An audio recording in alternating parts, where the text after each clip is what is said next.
client communications, I think you live and die off the back of your ability to communicate comprehensively, clearly, and on time. And I think we justify our bad communication protocols or procedures because we're too busy. And it's just a weak move. Everyone's busy, bro. So what I'm going to give you today is 10 tips to improve your client communication. How old are you going to be before you start to experience life like you want it? I want to tell you right now, whether you like it or not, there is a better way to do business. Hi everyone, welcome to the Business for Builders podcast. Welcome to you if you're in YouTube land.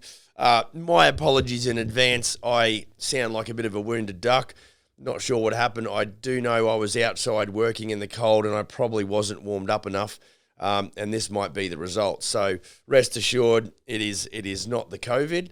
It's just a bit of a head cold. So welcome to you if you've joined us. Really appreciate you stopping by. Some basic housekeeping. Like and subscribe, hit the bell, share the information if you know someone who might benefit from it. Be sure to leave us some comments and some love if you think it's worth it. And we really appreciate you guys stopping in and taking a look or a listen. And also you can hit me up on max at businessforbuilders.ca on email. I'm getting a few of those in, so I've got to sort of make time to respond and help out where I can. All right, let's get cracking. Today, as usual, wanting to deliver some red hot value to our audience. And I'm assuming that I'm speaking with General Contractors, although I know we've got some contractors in the house as well. And so this is very appropriate for both. Matter of fact, I think it's just, good skills to develop, whether you're in business for yourself or whether you're part of a construction team. Maybe not all of them, but most of these. Okay. So what I'm going to give you today is 10 tips to improve your client communication. As a bit of an intro, obviously I deal with general contractors a lot. I've also had the pleasure of dealing with clients a lot. And what I do is I set the bar super high when it comes to dealing with clients because I just, I think we get too carried away, maybe some high on our own supply. In some cases, maybe we're just a little bit, ignorant to the fact that we're pissing people off because we don't talk to them, we don't respond to them promptly enough. And so, client communications, I think you live and die off the back of your ability to communicate comprehensively, clearly, and on time. And I think we justify our bad communication protocols or procedures because we're too busy. And it's just a weak move. Everyone's busy, bro. Like, why is that even remotely an excuse? So I certainly don't want to beat anybody up. I don't want to, sit on my soapbox and talk down to anyone at all because I think it is a developed skill no different to anything else. And so what I would encourage you to do today is identify the things that you do really well at in the areas of communication and identify some of the things that you perhaps don't do so well that might need your attention. So this is the growth program. Like you can't, how else? You're not going to go to school to get this shit. You're in the house right now. Please don't be offended. I know my tone is maybe a little bit strong on this, but I see it from all different angles. I see it from a CEO standpoint when I'm dealing with my own general contractors. Sometimes I get negative reports back from clients where they contact head office and they're like, this guy hasn't talked to me, or I had an appointment booked and he didn't show up. Like all of these kinds of things.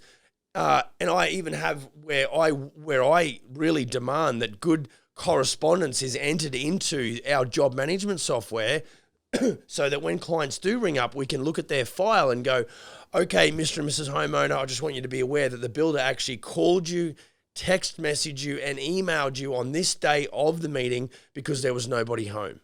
Now, that's the kind of protection that you guys and girls have got to give yourselves. Otherwise, you leave yourself open for criticism, right? And obviously, I talk a lot about being beyond reproach, which essentially means that you are not putting yourself in a position of being criticized. So we're not perfect. We do drop the ball. We don't get it right all the time. But we want to have a target or a goal that says, I'm going to do my utmost to deliver at the highest level. Now, I'm not saying that's what we're going to be perfect. It's like at the highest level. Now, I think what can happen is you could set a target, of whatever your highest level might be today. And in 12 months, you will improve on that. You will exceed that. And I think that is the moral to the story. So, okay, let's get cracking. I've got 10 tips for you. The first one, which I subscribe to a lot, is I don't know if it's my personality, and it may be a personality thing, but you want to communicate mostly in person. I think communicating via text can be, and everyone knows this, there's no tone in text. It's really difficult to, sometimes, and I'm totally guilty of sending a text message that has been completely misunderstood, like completely. It's like, seriously, I was a couple of beers in, watching Netflix, had my feet up, thought of something, sent you a really spontaneous text message, and then got destroyed a week later because that person didn't talk to me. And when they did, they lost their shit. And I'm like, whoa. And so that is, I know for a fact that if I had have communicated with that person on the phone, in person, then the misunderstanding would have been completely removed. The conversation would have been handled differently. The outcome would have been much better. But I'm saying to you that that's why I would say communication point. Now, I can use text messages for confirmation, like running behind schedule, be there in 5 minutes. Or I'm running ahead of schedule. Can you meet me and, can I meet with you half an hour earlier or whatever? Those kinds of scheduling conversations where the tone doesn't necessarily need to be, focused in on. It's just factual. It's just purely operational. Different story. You start asking clients for things or about things, like there's definitely misunderstandings and misinterpretations can certainly go, things can go awry pretty quick smart. So communicate in person, not via text, as it relates to anything that's, fairly high level. Number 2, if you're a general contractor, you need to have a comprehensive contract. I refuse to play in the gray area, right? If you want to play in the shadows in the gray area, you and I ain't going to talk. Now, I don't care whether you're a retail customer or whether you're a subcontractor or whether, you're a prospective general contractor with Smith & Sons. I double down more so than any time before about the attention to detail and the integrous nature of running a general contracting company. Anybody that starts to give me really vague kind of standoffish type answers to my questions gets my horns up and I'm like, what's going on? And so, I think if you have the attitude that says it's either black or white, and I'm not talking about a level of arrogance, I'm just saying that you are focusing on very clear and concise communication methods, and especially as it relates to having a building contract, whereby everything that you could possibly think of that's going to complicate your life and the client's life and the life of the project going forward throughout the project, it needs to be documented within the contract. So, for an example, I think our contract is about 13 pages. It was designed by my corporate lawyer in conjunction and in collaboration with my own experience in and around, contract administration in the construction business. And, things like, latent conditions, change order procedures and policies, claiming of wet days, those sorts of things. So inclement weather. So all of those things, you can't just blow up, or you just can't roll up on a client and give her a change order and say it's because there was rain. She'll be like, how is that? Where did that come from? That was never explained to me. And so that's the worst. They're the worst words that can come out of a client's mouth, especially if it relates to inclusions in the contract or the specifications. The worst thing that, I could hear from a client is, Max, I thought that was included. And that's just, I'm like, oh, and you know what? It's not the client's fault. It's my fault. I obviously didn't adhere to my checklist, or I don't have a checklist, or I wasn't paying attention to the detail. And so there was a miscommunication. I didn't communicate. So we really created the heartache and pain for ourselves. So not only do we have a 13-page contract, but we have also, part of that is the plans need to be included in said contract, and also the specifications. It all forms part of the contract, the agreement. And then furthermore, to increase the level of clear communication within our specifications, you can actually include an exact picture of the specification item, so that as you're flipping through the contract but then move into the specifications, clients can go, yep, that's the stove that I wanted, that's the fridge that I wanted, that's the range hood that I wanted, and they initial the bottom of every single page. So there's an acceptance process.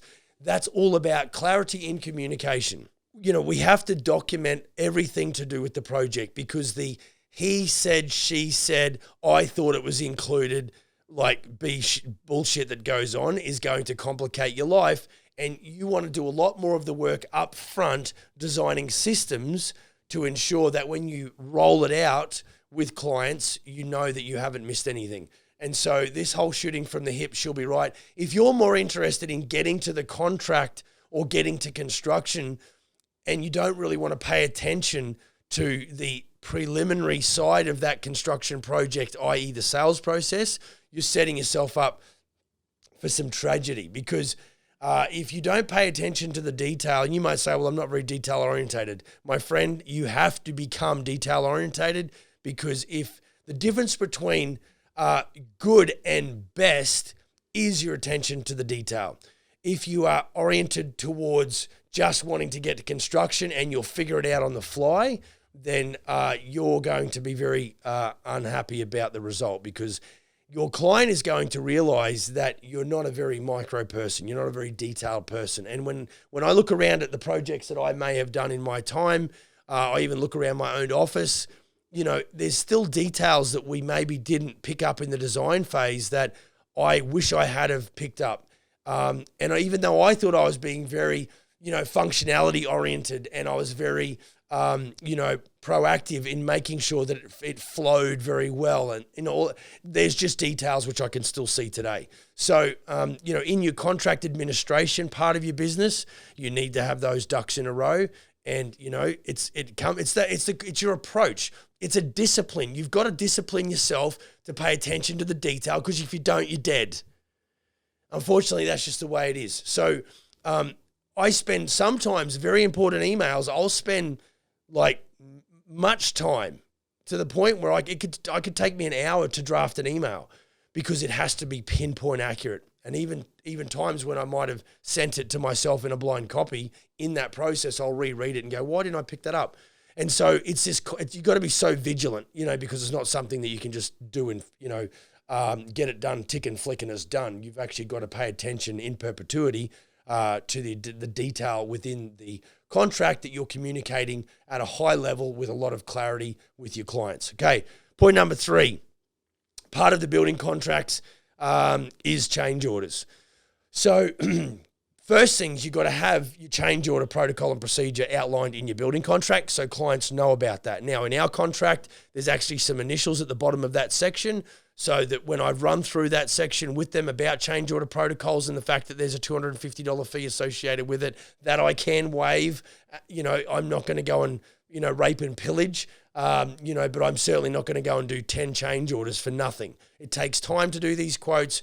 I sometimes might have to stop construction, and therefore that costs me money. That's got to be, you know, serviced. So, and it may be a deterrent. We don't want people just kicking tires just for the sake of kicking tires.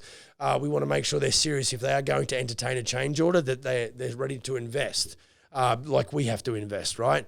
So the change order has to be, the protocol's got to be set out in the contract. Secondly, the change order system has to be organized as well. Understand this, a change order is a quote for another scope of work, usually in construction, but we can also utilize that in the preliminary sales process as well, in the way that we do it with our quantity takeoff service. If we want to add either engineering or more engineering, we're going to use a change order process to do that. However, in the construction process, we go through and it's like we generate the change order, we present that to the client. In other words, it's been delivered, and then has it been accepted or has it been rejected? Well, in our system, we've got those drop-down boxes, and we more often than not, we tick the accepted. We can then go and generate, once it's been accepted, you've now added that number, that might be a $5,000 change order. That then adds to the overall value of the contract. You can then generate an invoice for a stage claim and the change order, or just for the change order. So you can generate invoice for that because you've increased the size of the contract within that project. So change order protocol, both in the contract and in your job management system. If you are not using a job management system, then I don't know how you're doing change orders, but it's going to be an absolute cluster. So think about that.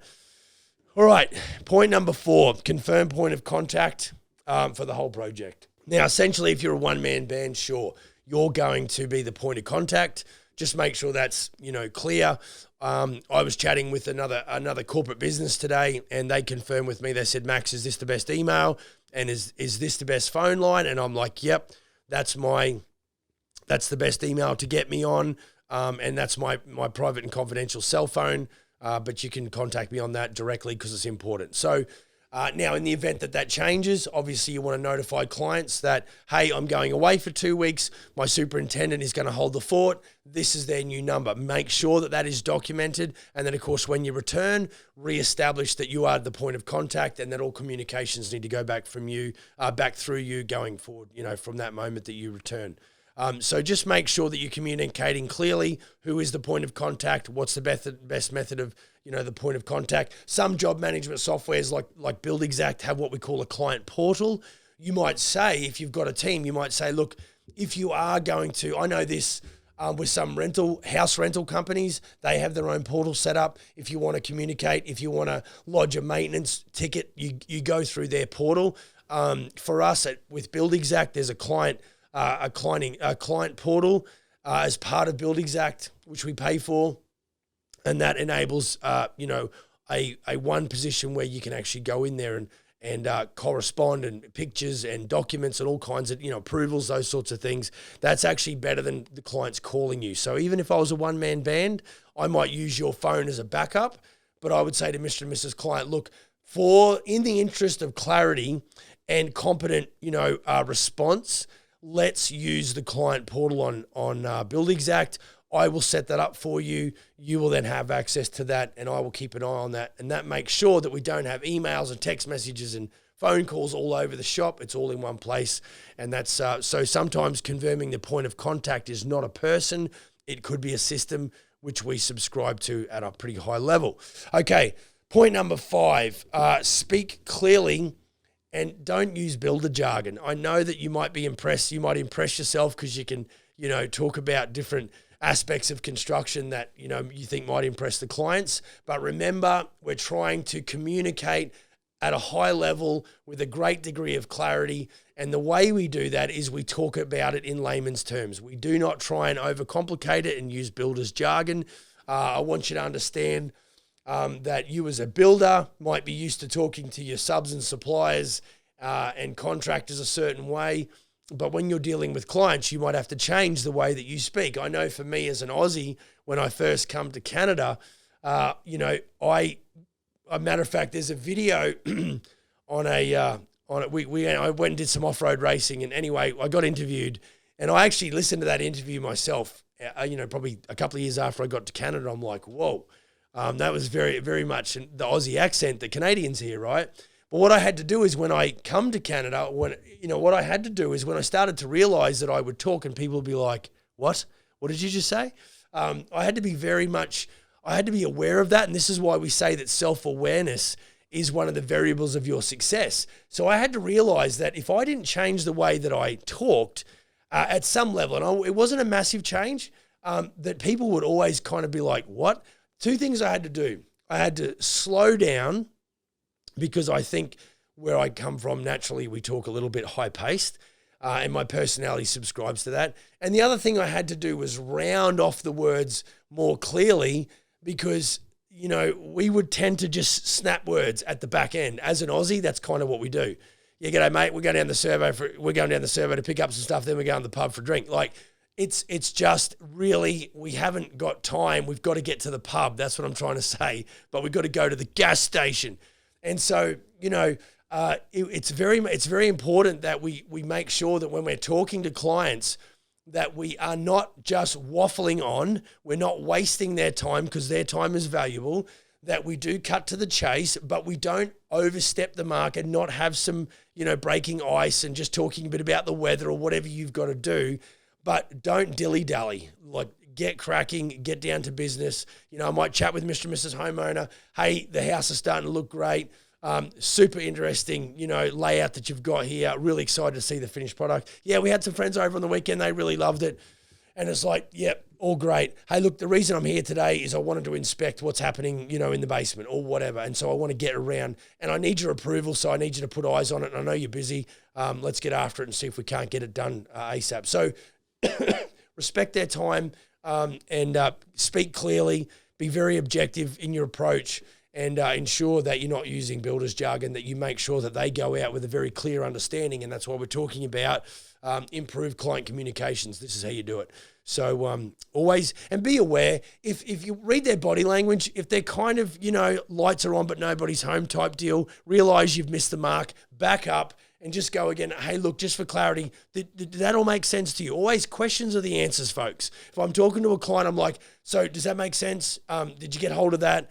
Was that clear? Do I need to maybe touch on those points again? Oh, no, Max, it's all understood, right?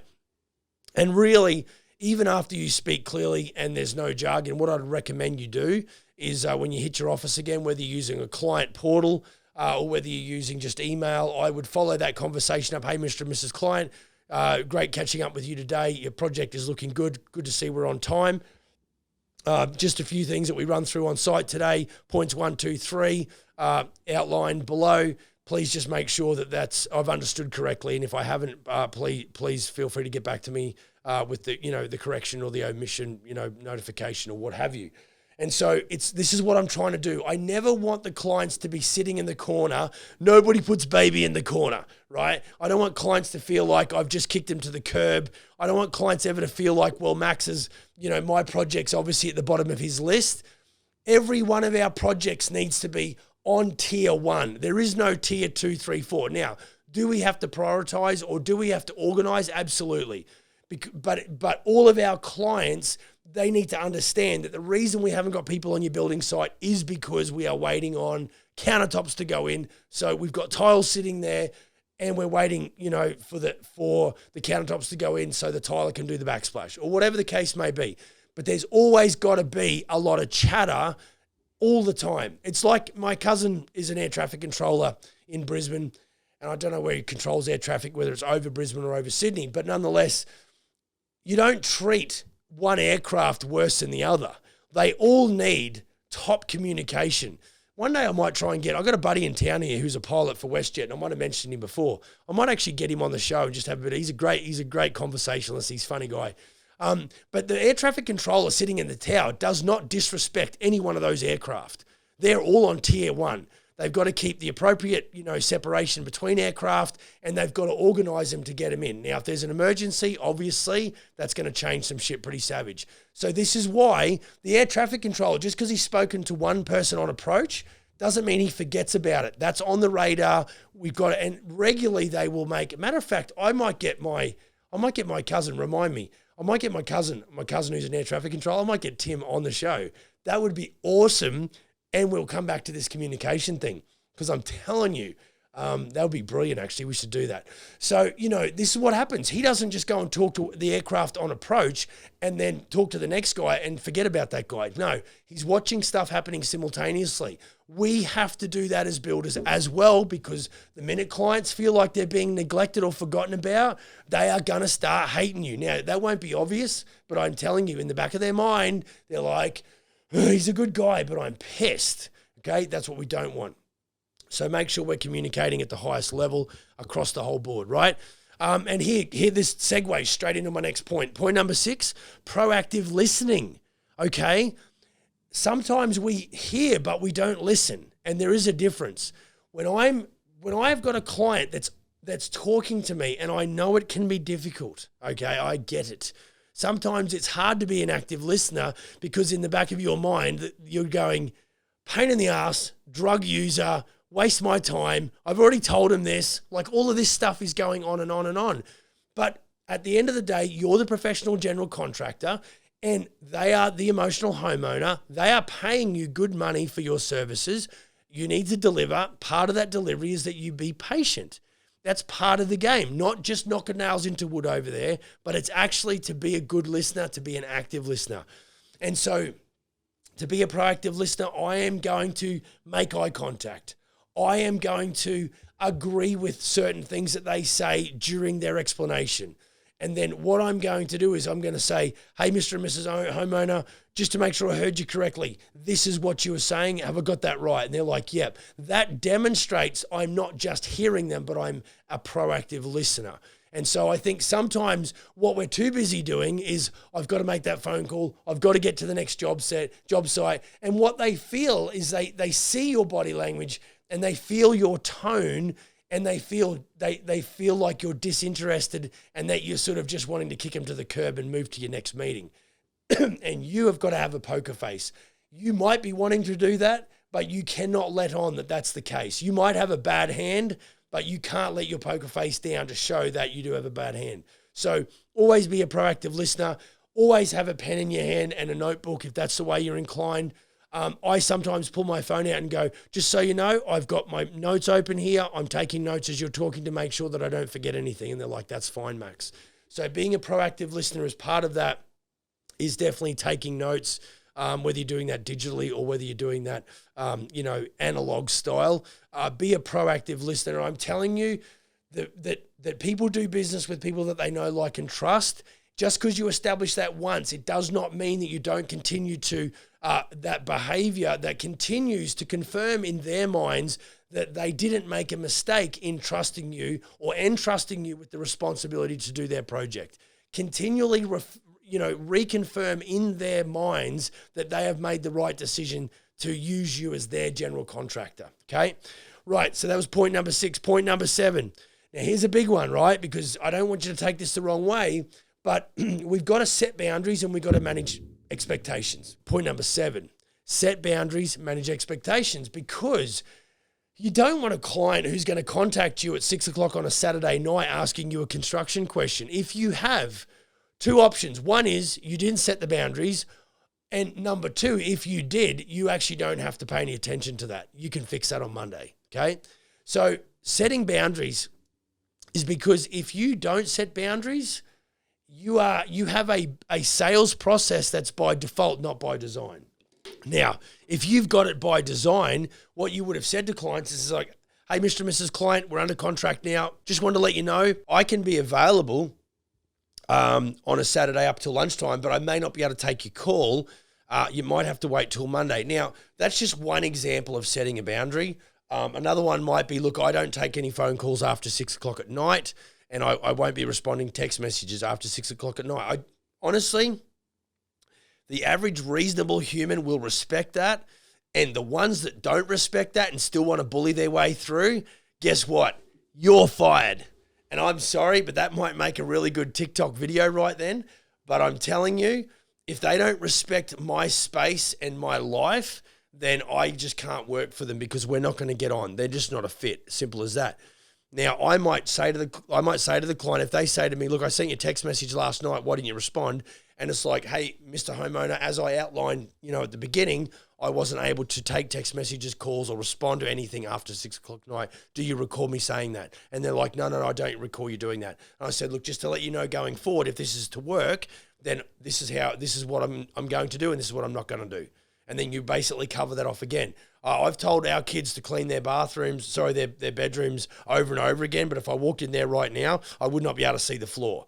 I've got to keep telling them. We have to keep telling them over and over again. In some cases, clients can be the same. You've just got to give them a refresher. It's like, just to make sure we're clear, I won't be able to respond to your text messages this weekend. And it's firmness with courtesy, folks. So set boundaries, manage expectations. If you tell them you're going to get back to them the next day, heaven help you if you do not, because you then deserve everything that client comes at you with. So don't say, because you've set an expectation. You've said, I've got, when I get a call in, if I'm on the phone, or right now I can't see my phone because it's being used, but if you call me and I'm in a meeting, I'll quickly grab the phone and I will hit that message and say, I'm in a meeting, I'll give you a call back shortly. Bang. That means that I've seen your message and I've made a commitment to you that I will return your call. Now, if I say to you, I'm going to call you back today and I don't, then what I've done is I've set an expectation and I'm going to fail to deliver on that. And so this is why I say manage the expectations. Don't say, I'll contact you today if you've got no chance of contacting today. All you're going to do is create massive issues for yourself, and you're going to reduce the trust that the client has in you, because it's like, yeah, he said that before and he didn't do it. That's an indictment against your communication capability, my friend, and you need to improve and fix that shit. because I'm telling you, your ability to develop good, strong, quality relationships both during construction and after construction is all based off your ability to communicate. And, the priority is clients. There's no question. I would say a lot of this is important to subs and suppliers and other vendors and things. But I'm telling you, if you've got to make a call between contacting a sub and a client, it's pretty easy for me to go, I think I'm going to quickly call the client before I call the vendor or the subcontractor. If the house is on fire, then I might have to call the sub first. But at the end of the day, if I've got to make a decision, I'm always going to focus on the client. Okay, that was point number 7. Point number 8, we want to improve our quoting skills, guys and girls. I still see it, it's just, I think sometimes we get so, and I know not everybody's like this. It's probably a small percentage of people that just they are just completely not open to learning new techniques or even investigating. They seriously think that their shit doesn't stink and the way they do it is fine. But I have seen some jobs that have been won in the 6 figures, and then I go and take a look at the estimates and I am absolutely blown away. That is not how I taught individuals. And I'm talking about some characters, that are part of the Smith & Sons group here in Canada. And it's just like, it scares me because the reason we break down estimates into categories, whether it's in order of construction or it's areas or it's a hybrid of both or however you do it, it's all in the detail, okay? Profit is a natural byproduct of good estimating. And if you are not estimating well, then you are leaving gray area in the specifications, and you're certainly leaving gray area in the financial, in the what we call cost engineering world, where you don't know whether you are over budget or not because you can't really have any way of identifying where your estimating process come unstuck and unglued and is inaccurate. So your quoting skills. First, you might need to get away from doing it in written format, which is so antiquated. Please don't try and build a building company if you're still doing it on a notepad. And even then, if you're doing it on Excel spreadsheets, it's just there is so much happening. There's so much on that horizon when it comes to everything from the CRM, where the client details are housed all the way through the sales process, all the way through the construction phase, even into the warranty phase. You cannot just do that. You will spend a lot of time trying to build and constantly redevelop an Excel spreadsheet to do what's already been set up for you in the likes of a Builder-Trend. It used to be Co-Construct, but they're no longer because Builder-Trend bought them and you can't buy Co-Construct anymore. Or Build Exact, which we use. So, it's just important that you then, when you do get that software, you know actually how to use it. And I will tell you this, you've got to be constantly improving your skills. Just because you sign a subscription doesn't automatically change your life, folks, okay? Guys in our ecosystem, in our Smith & Sons ecosystem, have been in and around our software for 12 months and still don't do it properly. I'm like blown away. Now, do I go in there with a big stick? I'm like, no. It's almost like if there's a failure, I'll use that to then reprimand or clarify where their quoting practices are substandard. But sometimes they're like, no, Max, I've got this. And they are completely not interested in learning. And that's a very sad state of affairs. You have to improve your quoting skills. And I've talked about this before, even as CEO, I just, like every day I've got to learn something. Very rarely do I listen to rock and roll, even though I play a little bit. I spend a lot of time listening to podcasts. Matter of fact, one that I went out looking for the other day, it was, I was in Abbotsford, and, my boy was trying out for the under-18s Canadian rugby side, and we walked into Starbucks, and I never go to Starbucks. The wife goes to Starbucks, and of course I was, hanging out with the wife, and I was just, she ordered her Frappuccino thingamybobby, whatever the hell it was, and I was just standing back, and I was in awe of the meticulous nature of the organization in that kitchen. It was amazing. I don't know how shit didn't get lost or someone didn't get what they wanted, but it was all just chugging away. And so someone has thought about that system, but, I was looking off the back of that experience. I actually went looking for podcasts where people have talked about the subway, which they impressed me as well. but the Starbucks system and how that business, because it's a massive franchise organization, and that interests me as well. But, they've obviously, for me, I want to educate myself all the time. I want to increase my best practices, and I want to improve on my skill set. And so I would say that there'd be a large portion of our audience right now that could do with some improvement in their quoting skills. That's all I'm going to say. I hope that helps. So just be reflective. Look inside yourself and go, yeah, there's a better way of doing it.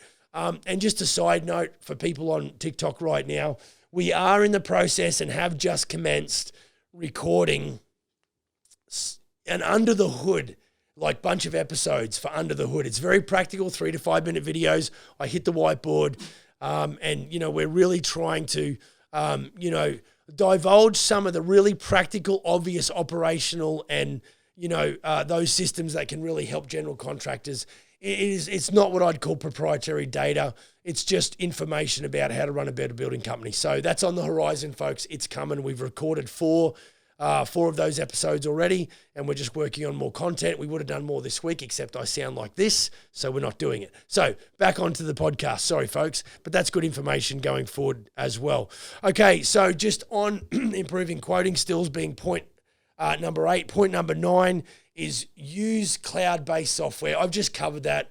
There's a multitude of reasons. We use BuildExact, but unfortunately, unless you've got like an iPad at least, it's really difficult to use it, out in the field. We think, I've had my general contractor say to me, Max, it's really not practical to be used on the phone. I have been told by BuildExact's business development manager, and he might kick my ass for saying this, but they are in the process of designing an app. I am not going to hold my breath for it to happen anytime soon, but I think they've got to get with the program and really come up with a very good quality app like this, similar to the likes of, say, Pipedrive, which is a customer relations management system, Monday.com, they're ninjas in that sector as well. These guys have got to catch up and really make it happen. So cloud-based is the only way to go. A lot of cloud-based everything. I've got, devices and PCs, and you may already have this, and if you do, kudos to you, good for you.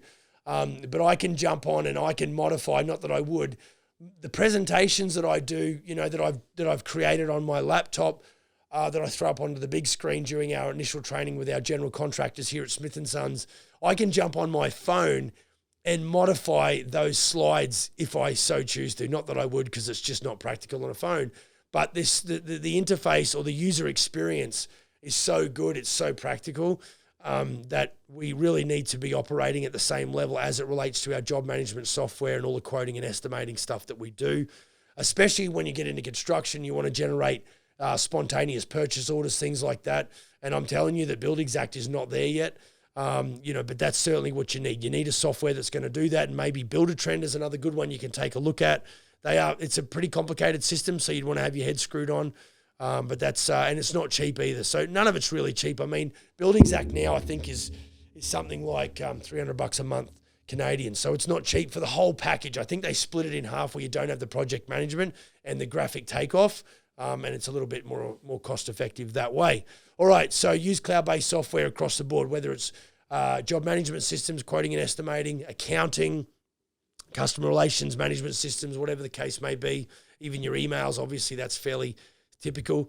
Point number 10, so this is the final one. So point number 9 was use cloud-based software. Point number 10, operate with integrity, be a man or a woman of your word, and keep it cool. I think too often we overpromise and we underdeliver. We want to say that we don't overpromise, but we overdeliver. But sometimes we do get carried away and we start to tell people how good we are and what we can do for them. And all of a sudden, going back to managing or setting boundaries and managing expectations, once you say that, all of a sudden the bar is set very high, and maybe it's so high that you can never live up to that. I talk to clients in the early days about, we want to re-engineer the client experience. We want to set higher standards as it relates to construction services. And we want to make raving fans out of our clients. Now, if we get to the back end of the project and they think we're the Antichrist and they friggin' hate us, we really haven't met that that expectation too well. And that's because maybe we got lazy. And I'll also say to you this, really to round this up, is to start well and finish strong. See, that's what happens. You're all optimistic and you're happy because you've got another client, so you'll set the bar at a certain height. It may not be too high, but what you do is you start well, but you're not consistent, and therefore you don't finish the race strong. And usually the negative outcome is that you haven't fulfilled the expectations of the client. Starts well, doesn't finish so well. And I talk about that, as it relates to the difference between cost plus contracts and fixed price contracts, and how that the irritation level in a cost plus contract can actually increase by the time you get to the back end of the contract. And so, I think we've got to operate with integrity. If we say we're going to do something, for goodness sake, deliver, even if it is at your expense, because I'm telling you, you can't put a price tag on your integrity. If you say you're going to do that, deliver. We run gift baskets. We run some stuff on Facebook here, and we might do, what's the next one coming up? We just did a Halloween. The next one coming up is going to be a Christmas basket. Now, it costs me serious money to ship those gift baskets, because they're quite sizable, to ship those gift baskets to winners, up and down British Columbia, because we've got offices in Victoria and Nanaimo, soon to have one in the Lower Mainland, which is exciting, and even up as far as Edmonton. But so if our winner is, on Vancouver Island, I've got to ship that freaking gift basket. Now, it's great if we can get them locally, because they just walk in, we get a picture, it's great. But if I say you're a winner, then I'm going to ship that. I can't back out of that. And I think it's important that for our own, so that we are not deviating from our own commitment to being an integrous type operator, that goes a long way, because I think, we talk about karma, and karma can be a bitch. And so if you keep moving the goalposts and you flip and you flop, what happens is you're designing a culture within your business that doesn't pay attention to things that are important, that are actually that are intangible. You think you can wipe those away, but people don't forget that shit. They probably forget and talk about more of what you do wrong than what you do right. People probably talk about me more about the bad things and not the good things. And that's just human nature. We all love to have a bitch fest about, what do you think, rant and rave is full more of rant than it is of rave. Although there is some good stuff in there, but it's just the way that the people are geared. So we've got to start well, finish strong, operate with a high level of integrity. When you say you're going to do something, do it. Make sure you think about everything before you go say it, because once it's out the bag, you're committed or not, and you're just going to, devastate that business relationship, which will be super unfortunate. And then I think the other thing is to keep you cool. I say to my guys that there's a conversation you'll have with the client at the meeting, and then there's a conversation you'll have with your steering wheel going back to the office. And essentially what that means is, you have to, make sure that you do keep you cool. And I'm a hothead. There is absolutely no question. But, in certain situations, I have no problem controlling myself, because I'm thinking of the long game. My integrity might be a question, or could be questioned if I act a different way. And you know what? Sometimes I haven't acted appropriately and I've failed. And, there is an element of remorse that could take days, weeks, months to get over. But nobody's perfect. And so you've just got to be committed to getting better. And I think that's a great way to round out these 10 tips to improve client communications. That fail forward, my friend. It is not easy being a general contractor. I've said this before. It's a dog-eat-dog world. And we have to be looking after ourselves, but in looking after ourselves, that it demands that we look after our clients very well, and we protect our reputation with our subcontractors and with our vendors as well. We can't just shut them out and ghost them because we don't agree with their point of view. You have to come to the table and negotiate. If you don't, there'll be battle lines drawn and there'll be lawyers involved. And I'm telling you, that is a lose-lose situation. And it's unfortunate, but it happens all the time. Trust you enjoyed that episode. 10 tips to improve your client communications. Have a great day, a great week. Go build a kick-ass business, and I will see you on the next episode. Cheers.